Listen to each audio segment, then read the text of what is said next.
As we near the end of 2025, I think it's safe to say that anime has become mainstream. Brand new scenes now become viral memes, anime-focused creators get millions of subscribers, and anime movies released in theaters dominate more traditional competition. Both Demon Slayer Infinity Castle and Chainsaw Man Reze Arc topped the box office when they came out earlier this year. Book Talk has even gotten in on it. People have somehow convinced dozens of them to simultaneously read One Piece. This medium has been gaining momentum ever since the pandemic, but I think in 2025 we can really definitively say that anime is no longer a niche subculture. Fortunately or unfortunately, that kind of popularity tends to bring with it a ton of new people. People who have just started to get into anime or haven't yet but are considering, and who don't know a lot of the things that you should probably know going to the anime corner of the internet. This video is for those people. I like anime enough to talk about it on YouTube, and I was following it before it was cool, so here are 5 things that are worth knowing as you get into it now.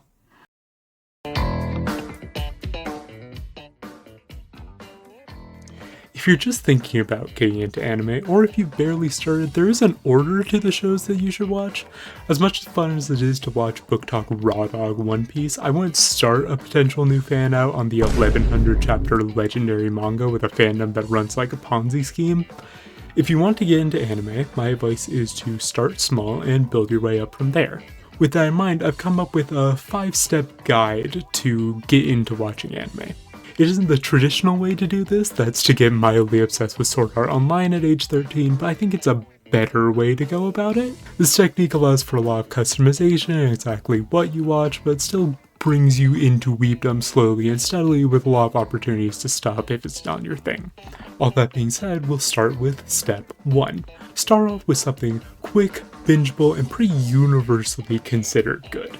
This can be a movie, a shorter show, something in between. Just make sure it's an anime that everyone seems to love and that you can finish in preferably 1, maybe 2 sittings. I'd recommend like a Silent Voice, any given Ghibli movie, any of the Castlevania anime, or even Cyberpunk Edgerunners, depending on what kind of person you are and how much you're willing to watch, let's say, R-rated material.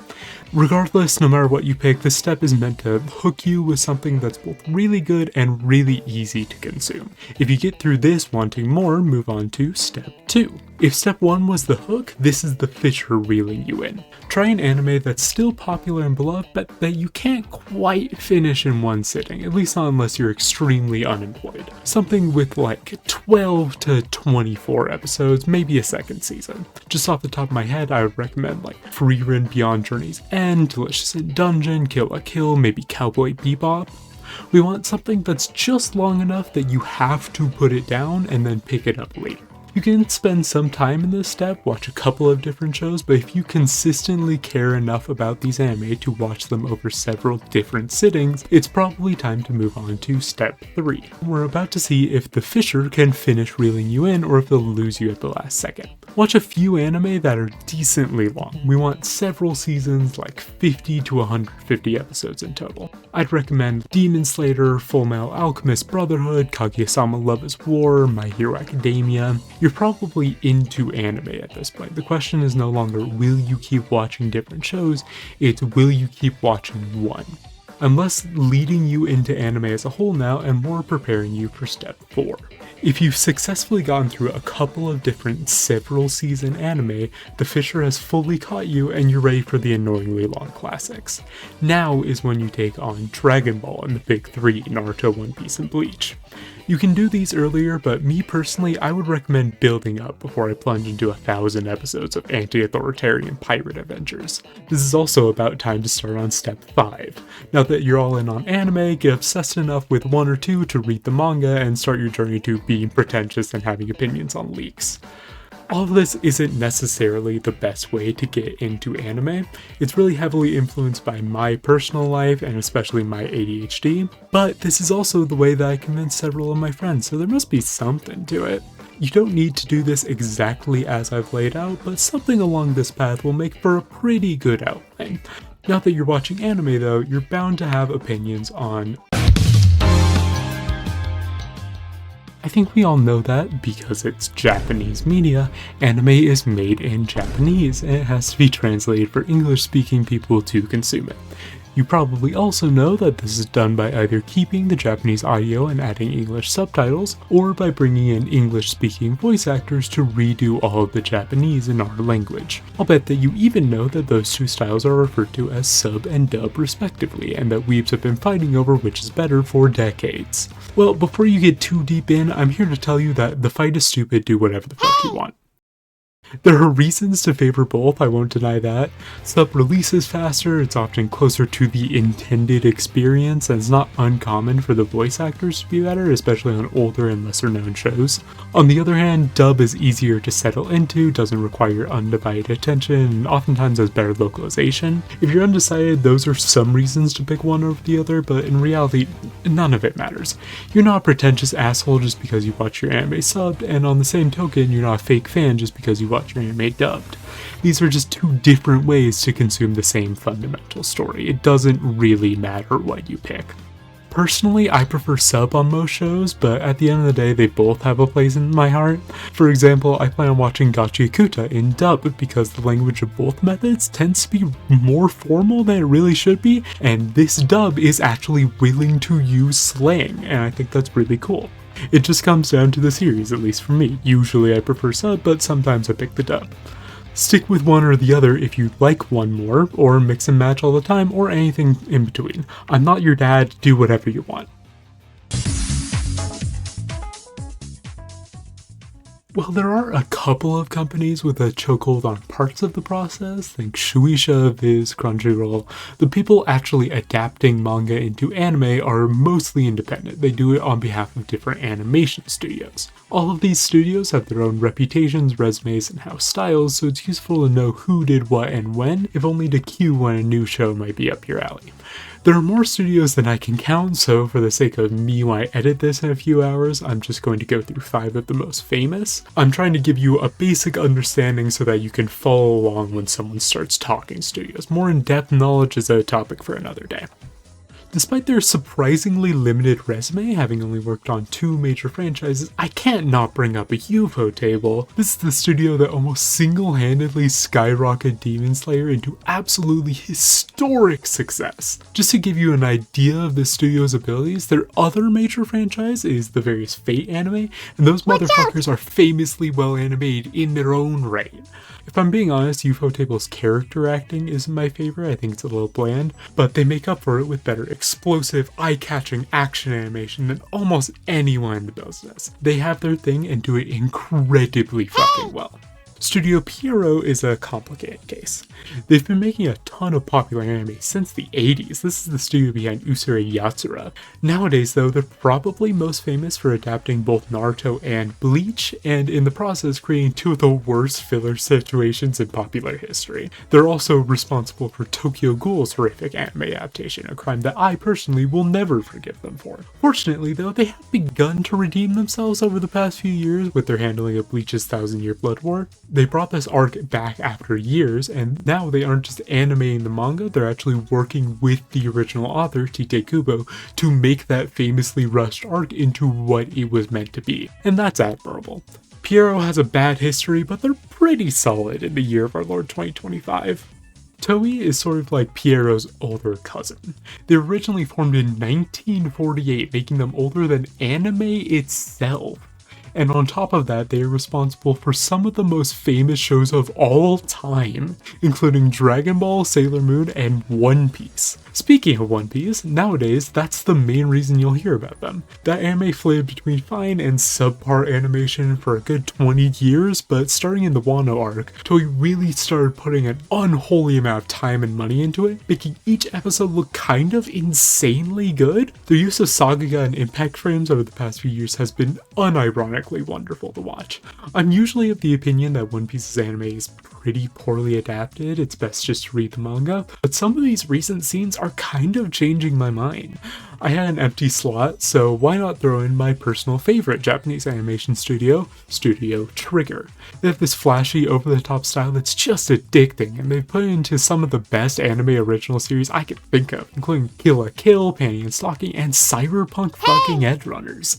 It's not like they can't adapt manga though, their ongoing take on Dungeon Meshi has been kind of perfect. It's everything that I would have wanted out of an adaptation of that manga. Trigger can kind of be a specific vibe at times. It's not always everyone's tea, but they are always amazing and you really should check out their work. Last but not least, anyone who's watched an anime in the last 5 years or so was expecting this one. Studio Mappa is kind of insane and not necessarily in a good way. They've received a ton of criticism for low pay and long hours, which is almost impressive with how low the bar already is for Japanese animation studios. We'll talk about that later. Even so, they put out just straight up some of the most popular and impressive work out there. From Attack on Titan's final season to Jujutsu Kaisen Season 2 to especially Chainsaw Man's Reze movie, these people seem to be destroying themselves and yet still putting out some of the best fighting and character 2D animation that I've seen in years. There are many, many more notable anime studios out there. Just off the top of my head, you've got Wit, Madhouse, A1, Bones, Orange, just to name a few. These 5 though are some of the most popular, and thus it's most important to have at least some basic knowledge on them. Even so, it's probably even more important to have some basic knowledge on if you've spent any amount of time around anime fans or the anime slice of the internet, you've probably heard someone describe something as a shonen. It's often used as sort of like a genre name, like they'll call One Piece a shonen anime in the same way one would call Lord of the Rings a fantasy book series. What does that actually mean though? Well, I can't speak Japanese personally, but by all accounts the word essentially translates to boy. Like, it's a term for men who are not adults, at least as far as I can tell. Again, non-Japanese speaker here. If you've ever watched My Hero Academia sub, do you know how All Might always called Deku Midoriya shonen? That's why he's basically calling him a kid. When we talk about anime as a whole though, the term shonen takes on a new meaning, specifically as a term for demographics. You see, manga aren't published like normal books or even like American comics. They're published through magazines like Weekly Shonen Jump. These magazines tend to cater to one of 5 demographics.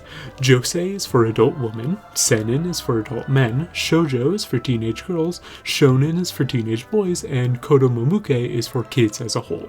Strictly speaking, a shonen anime is just the adaptation of a manga that was published in a magazine which markets itself to teenage boys.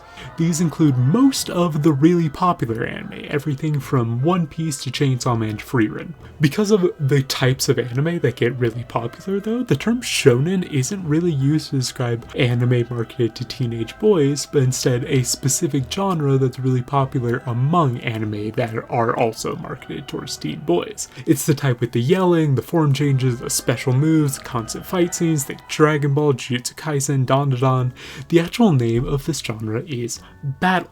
It just ended up with a misnomer because a lot of battle anime, including most of the most famous, are shonen. Don't be mistaken though, a lot of shonen aren't battle and a lot of battle aren't shonen.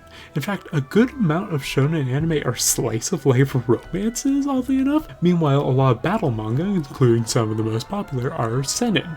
Shonen and battle are technically 2 different things. Not even 2 different genres, 2 completely different ways to categorize stories.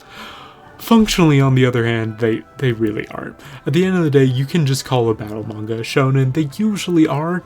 It's worth knowing the difference, and if only to not be misinformed, but for the most part, shonen and battle are interchangeable, and shonen is the much more common term. What's more important is knowing the different demographics: josei, seinen, shoujo, shonen, and kodomomuke. Obviously, I'm not saying all this to try and force people to only watch the things that are made for them. In fact, I argue for the opposite. Know which demographic the stuff you read is made for so that you can branch out and read things that are made for other people. Expand your horizons, consume things you wouldn't normally try. It's good for you. Chances are it'll make you a better reader and maybe even a better person along the way. If thousands of adult men can obsess over stories made for teenage boys, surely we can read one thing made for adult women, you know what I mean?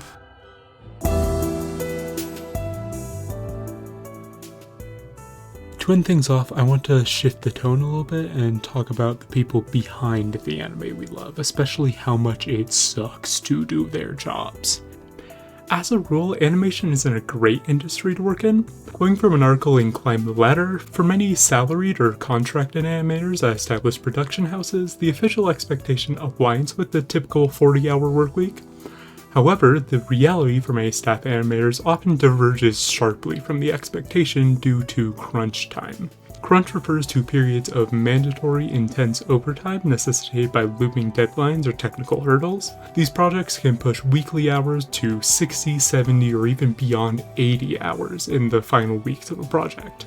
Animators are frequently expected to work weekends and late nights to finalize sequences or to fix last-minute bugs, which contributes significantly to burnout.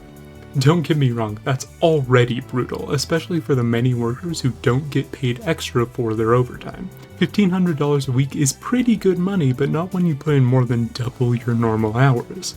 This is just for the US though. Japan's animation industry is in an even worse workers' rights crisis. For one thing, Kyoto News reported on a survey last year which found that 1 in 2 animators log more than 50 working hours in an average week. One participant reported nearly 80. As for pay, despite the industry hitting $25 billion last year, little over a third of participants reported earning less than $1,300 a month. As I mentioned just a minute ago, that's $200 less than the average American animator makes in just a week. It gets worse though. According to a New York Times article by Ben Dooley and Hikari Hida, thousands of lower-rung illustrators do grueling piecework for as little as $200 a month. Keep in mind, Tokyo's minimum wage at this time was close to $1,100 a month. Rather than rewarding these workers, the industry's explosive growth has only widened the gap between the profits they help generate and their paltry wages, leaving many to wonder whether they can afford to continue following their passion. The problem stems partly from the structure of the industry, which constricts the flow of profits to studios, but studios can get away with the meager pay in part because there's a nearly limitless pool of young people passionate about anime and dreaming about making a name in the industry. That's according to Simono Stanzani, who has worked in the business as a translator for nearly 3 decades. There are a lot of artists out there who are amazing, she said, adding that studios have a lot of cannon fodder. They have no reason to raise wages. Let me be clear, I'm not bringing this up to try and convince you to boycott anime or something. Those rarely work when they're not organized, and I, of all people, definitely don't have that power. The rest of this video should have made it fairly obvious that I don't think refusing to watch anime will do any good, at least not unless a union rep calls for it. What I do think is that the state of this industry is horrific, and you probably shouldn't give it your money. That goes especially hard for MAPPA projects like the anime of Jujutsu Kaisen and Chainsaw Man. I loved the Reze movie too, but when a studio is called out for long workdays and low wages in an industry that's already famous for it, the abuse must be downright horrific. You can still watch the Reze movie, it's a great time, just try not to financially reward this bullshit. Keep everything we've gone through in mind and go find a less expensive way to watch it.